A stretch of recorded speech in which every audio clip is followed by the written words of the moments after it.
Ok, de volta ao programa. Dr. Ricardo já está aqui, a gente já vai falar com ele. Luiz Iatti, Bispo Carlos Silva, bom dia, Hélio. Estamos ligados no programa. Estou na Tijuca, Deus abençoe nosso dia. Amém, Bispo. Maria Felícia botou aqui, eleição papal não tem necessariamente nada a ver com política. Hélio Carracena, veja bem, não tem com política externa, mas lá dentro é uma coisa política, é uma eleição. Se é eleição, tem política, tem voto, eles votam. Tá? Tem voto e quando não conta, quando não chega ao final... Ricardo, bom dia. Bom dia. Vamos nessa. Bom dia a todo mundo aí que nos assiste. Bom dia a todo mundo que nos assiste aí também. Aí quando chega não foi eleito o Papa, aqueles votos são queimados. Mas tem uns votos. O cara vai lá, bota o nomezinho lá. É assim que funciona, né? Eu sempre acompanhei a eleição de Papa, os conclaves, né? É uma coisa que eu sempre gostei. E tem esse filme agora, que eu estou te falando, né? E realmente, Ricardo, o filme é muito bom, mostra que a política faz parte da religião. Sim, faz parte. A política faz parte da vida em sociedade. Qualquer sociedade, ela precisa da política para sobreviver, para poder crescer. Né? E política é diferente de democracia, é diferente de outras questões, mas ela faz parte disso tudo. Ela é como se a gente colocasse como um gênero para isso tudo. Né? Se existem duas pessoas que precisam tomar decisão, dentro de casa, por exemplo, marido e mulher precisam tomar decisão, é política. É política. Exatamente. É a busca do convencimento, de mostrar o seu posicionamento e tudo, e juntos chegarem a uma decisão. E isso funciona em todos os lugares. Né? O que, por exemplo, as igrejas falam muito é que elas não podem participar da política. O que também entendo que é um erro. Elas podem não escolher especificamente, e aí é uma questão doutrinária de algumas igrejas, não escolherem especificamente apoiar um candidato X ou um candidato Y. Mas ela pode sim e deve participar mostrando o posicionamento dela, o que ela é contrária. Né? Isso ela pode, não só pode, como ela deve fazer isso. E historicamente, muitas decisões tomadas na história foram decisões tomadas baseadas exatamente em líderes religiosos que agiram politicamente para mudar a realidade, porque não concordavam com ela. Um grande exemplo que a gente tem, mais recente aí na história, né, que é o Martin Luther King, toda a luta que ele fez lá, toda a luta que ele fez foi política nos Estados Unidos. Ele não usou arma, não usou nada disso, mas ele foi convencendo a população de que a população estava agindo de forma errada ao separar negros e brancos. Então ele começou a lutar por isso até conseguir o que se conseguiu nos Estados Unidos, a ponto de, por mais gostando ou não do Barack Obama, os Estados Unidos chegou a colocar um negro dentro da presidência da República. Coisa que era inimaginável quando Martin Luther King começou com essa questão. Né? Então, a política faz parte. E o negro de esquerda. De esquerda, o negro de esquerda, exatamente. Não é, porque a esquerda nos Estados Unidos é diferente daqui. Tá? É um bem pouco diferente. Não é tão efusiva, né? Enfim, é uma coisa menor. Mas ele tem uma tendência à esquerda. Sim, tem. Tem uma tendência à esquerda, tanto que ele é do Partido Democrata, que tem uma tendência mais voltada à esquerda. Não é uma esquerda tão forte quanto a que a gente tem visto aqui, né? Até pela história dos Estados Unidos, que, né, dificulta muito esse crescimento, mas é de esquerda, o posicionamento dele é de esquerda, e ele deixa isso claro, isso não tem a menor dúvida. Né? Eu acho que a esquerda americana é porque não estão na direita. Não sei se você conseguiu me entender. Lá são vários partidos, mas só dois que são cresceram. Dois que cresceram mesmo nacionalmente. Né? Então, os dois, republicanos e democratas.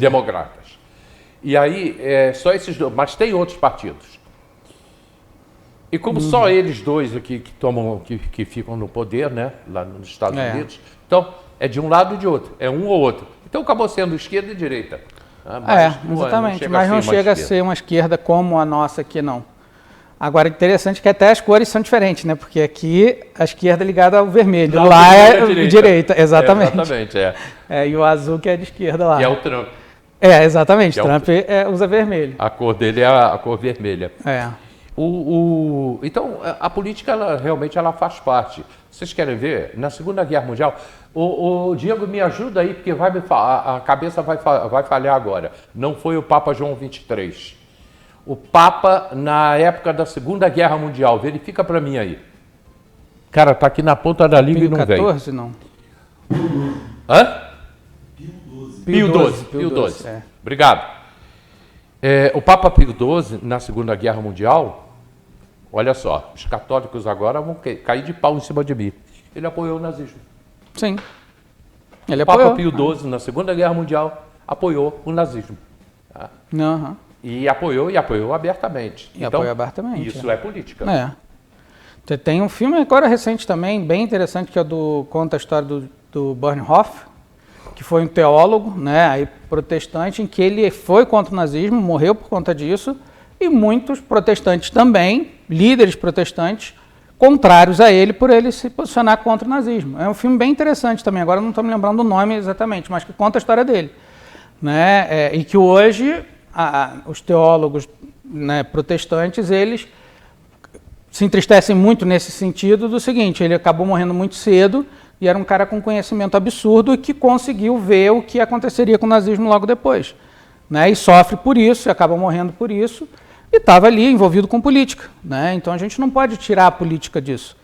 O que eu vejo, e aí é uma crítica um pouco em relação às lideranças religiosas de um modo geral, principalmente as maiores e tudo, é que elas, ou de um lado, ou elas passam a apoiar políticos especificamente, candidatos especificamente por interesses pessoais, ou elas simplesmente se calam quanto a isso porque não querem se envolver com esse tipo de situação.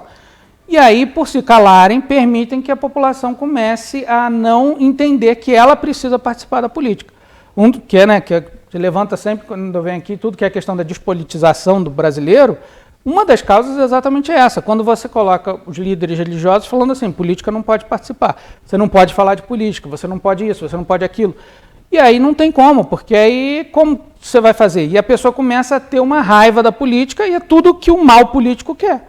É tudo o que ele quer, você tirar pessoas boas, pessoas que possam pensar em questões para a sociedade de um modo geral, e aí você retira essas pessoas da política, muitas vezes com viés religioso, outras vezes porque a pessoa tem que trabalhar e não tem como ficar analisando, estudando sobre política, mas o fato é que isso tem levado o Brasil a esse caminho tão ruim como a gente tem vivenciado agora.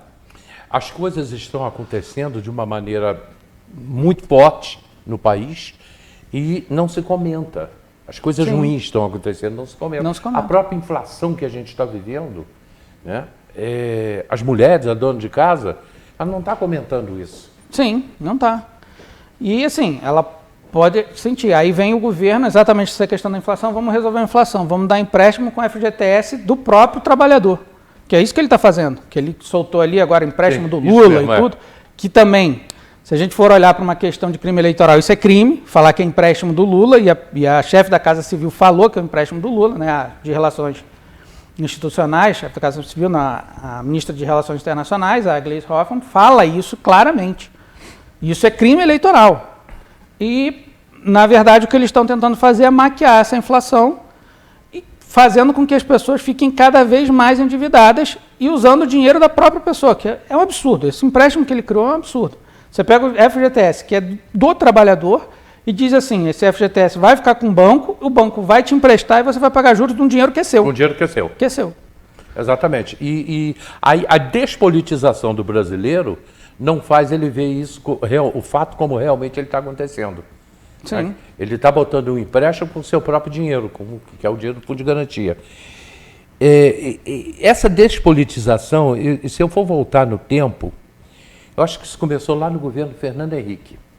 As pessoas começou dentro das escolas, se falar na política, mas na política que eu quero, não a nossa política, na política que eu quero. Isso no governo Fernando Henrique. Isso foi aumentando cada vez mais, tá? E leva a uma série de coisas. Por exemplo, há 20 anos atrás, embora tenha e sempre teve, mas o racismo não é o branco contra o negro. O racismo, ele é do ser humano com o ser humano. Na África só tem negro e lá tem racismo. Sim. O povo de Israel, quando saiu do Egito, né, como a história de Moisés, eles eram brancos, entre aspas. E aquilo ali era racismo, que eles eram escravizados pelos egípcios. Pelos egípcios, exatamente. Não é isso? É. E o judeu não é negro. Não é negro. Esse judeu de hoje, que eu acho que no passado era. Acho que no passado era, mas não era por isso, era exatamente porque ele dominou um povo, né? E assim, a história sempre foi assim. Você é um povo que domina o outro povo, você vai dominar para escravizar. Né? Infelizmente, é assim que a sociedade analisa na história, ela funciona dessa forma. Foi assim com os judeus, quando foram escravizados pelos egípcios, assim, de novo, eles passam isso por outros momentos na história deles, mas num tempo menor, mas passam também. Né? E não só eles, mas em vários outros lugares, isso que sempre aconteceu, como na África mesmo. Né? A gente sabe que boa parte, inclusive, dos africanos que vieram para as Américas, eles vieram porque eles estavam sendo escravizados lá, porque foram dominados. Verdade isso. E vieram para cá. Verdade. Exatamente. E aí os africanos lá venderam e vieram para cá. Por mais que tenha gente que fala que isso é mentira, não, a história mostra que não foi nada disso, que isso aconteceu realmente. A história mostra, não tem nada... Que também aconteceu assim. Sim, que também aconteceu assim, aconteceu dessa forma. E o que eles faziam era, escravizavam e depois pegavam e vendiam, porque receberiam muito mais do que mantendo os escravos lá e vendiam para vir para cá. E aí os portugueses passaram a escravizar aqui, os espanhóis nos outros países da América. É assim que funciona. Claro, existe, e a gente tem que combater o racismo, claro que tem que combater o racismo. Mas não é só, como você falou, não é só do branco em cima do negro, nada disso. Historicamente isso aconteceu independente da cor, era muito por dominação. Você dominou, escraviza, dominou, escraviza. A história conta dessa forma. Mas eu tenho uma opinião sobre o Cristo e não coloque nunca a minha fé em Jesus Cristo em dúvida, porque, cara, todo dia eu tomo café da manhã com ele. Pelo menos eu peço para ele vir tomar café da manhã com ele. Tenho quase que certeza que ele vem. Vai sim, Isso é rigorosamente de domingo a domingo. Né? Quando eu vou tomar meu café da manhã, eu falo, Jesus, vem tomar café da manhã comigo. Então não põe em dúvida sobre isso. A imagem do Cristo que a gente conhece aí, que aquele cabelos longos, os olhos claros, essa imagem ela é real. Ela chega a ser racista. Exatamente. É impossível que Jesus Cristo tenha aquela fisionomia. Era impossível na época, não tem como. Sim. Tá? Não tem como. Tá? Não existia, aquele povo não estava ali na região dele, ali em Israel, né? na região onde hoje é Jerusalém. Não existia esse povo lá. A imagem dele deveria ser diferente. No livro de Isaías mesmo, ele é retratado como alguém que não era nem um pouco bonito, não tinha beleza nenhuma, não tinha nada. Esse é Jesus Cristo. A gente não sabe exatamente a feição dele, né? O rosto dele, mas com certeza não era o que a gente vê hoje nos filmes, no dia a dia, nas imagens. Não era, não tem nada a ver com aquela imagem. Com certeza não tem. Foi criado, essa imagem do Cristo foi Leonardo da Vinci quem criou essa imagem e acabou, a Igreja Católica adotou, que achou bonito e ficou. Porque o Cristo, ele tinha que ser, primeiro, muito queimado de sol. Sim. Tá? Jamais ter aquele cabelo. Não tinha como ter aquele cabelo. Não tinha como. O cara só andava a pé, na terra, poeira. Tá? No mínimo, cabelo curto e todo enroladinho. Não tinha jeito, porque era o povo daquela época. Sim, não tinha como. Aí eu fui falar uma vez, eu acho que isso é racismo. Sim, tá? Eu coloquei dessa maneira. Cara, a internet veio de pau em cima de mim. Vamos ver outra vez. Vamos ver outra vez aí. Então é isso, Ricardo, a despolitização do brasileiro. E aí a gente vai vendo decisões absurdas, né, Hélio? Inclusive essa semana vai ter amanhã o início, né, do julgamento do Bolsonaro, né, se ele vai ser réu, se não vai. E aí você começa a ver decisões absurdas. Independente de concordar ou não com ele, as decisões são absurdas. Não é o início do julgamento, é para decidir se ele é réu ou não. Isso, é para decidir se ele é réu ou não. Ele não vai ser já julgado amanhã. Vai decidir se ele é réu, e aí abre-se a ação penal em si, porque até agora a ação penal não foi aberta, que a gente fala, né? O STF recebe a denúncia do Ministério Público, o Ministério Público faz a denúncia e aí o STF toma a decisão se ele vai ser réu ou se ele não vai. Se ele entender que não existe nenhum indício de crime, aí ele não é réu. Se ele entender que existem sim indícios e existe sim um indício de que ele foi o autor do crime, aí ele se torna réu e o processo continua seguindo ali no STF para ser tomada a decisão pelo STF. Decisão essa que provavelmente, pelo caminhar que está se dando, provavelmente vai acontecer pela turma e não pelo plenário, que também já é outro absurdo. Você tem um ex-presidente da República sendo julgado pela turma. Eu ia te perguntar isso. Porque ele é um ex-presidente, um cidadão comum. Sim, é isso. Ele pode ser julgado pelo Supremo ou pela primeira turma do STF? Agora passou a poder, né? Mas não podia. O próprio STF entendia que não podia. Não podia ou não pode? Não podia. Aqui o STF mudou o posicionamento dele, especificamente por causa do Bolsonaro. Isso que é um absurdo. Né? Por isso, alguns juristas mesmo vêm falando que se trata de um tribunal de exceção, porque é típico de um tribunal de exceção. O tribunal decide como ele vai julgar, o tribunal decide que... O tribunal pega e diz assim, essa pessoa especificamente eu vou julgar. Porque não foi assim com o ex-presidente que também foi julgado, o Lula. Não foi assim. O ex-presidente foi julgado por corrupção. Primeira instância, segunda instância, como é que foi o processo? Foi primeira instância, segunda instância, instância especial que a gente chama, que é o STJ, e no último, a extraordinária, que é o STF. Então ele seguiu todo o caminho que precisa seguir, como um cidadão comum, porque o ex-presidente é cidadão. Tá, ele é um cidadão comum. É um cidadão comum. Primeira instância, em que cidade que foi? Aí foi em Curitiba, né? Ali que foi o erro, que na verdade, assim, muitas vezes, muitos juristas na época falaram, eu até concordava com isso na época, falavam assim, se ele não se os crimes não foram cometidos no Paraná, em Curitiba, não tem o porquê levar isso para Curitiba. Tinha que ser Brasília. Tinha que ser Brasília, porque os crimes ocorreram em Brasília. Né? E aí foi exatamente esse ponto que o STF deixou isso tudo acontecer e usou para derrubar todo o processo do Lula. Quando chegou no momento que eles entenderam adequado, eles aceitaram essa alegação do Cristiano Zanin, que hoje é o ministro da STF, e que, para mim, nesse ponto ele estava correto, não estava errado. Aceitaram esse posicionamento de que tinha que ter sido em Brasília. O problema é, se tem que ser em Brasília, tudo foi anulado, se tudo foi anulado, tem que começar em Brasília. Muitos crimes já estavam prescritos. Não tem mais como recomeçar. Não tem mais como recomeçar. Doutor Ricardo, toda segunda-feira ele está aqui com a gente fala um pouquinho de política do mundo que a gente está vivendo, do Brasil que a gente está vivendo hoje. Obrigado. Vamos pro comercial, a gente volta já, tem mais. A Ana já chegou, é a Ana? Ela já chegou, já está aqui com a gente, daqui a pouco a gente também vai conversar com ela, e cheio de notícias, aguardando também a chegada do prefeito Leonardo, que não sei se vai poder vir. Vamos pro comercial, a gente volta já.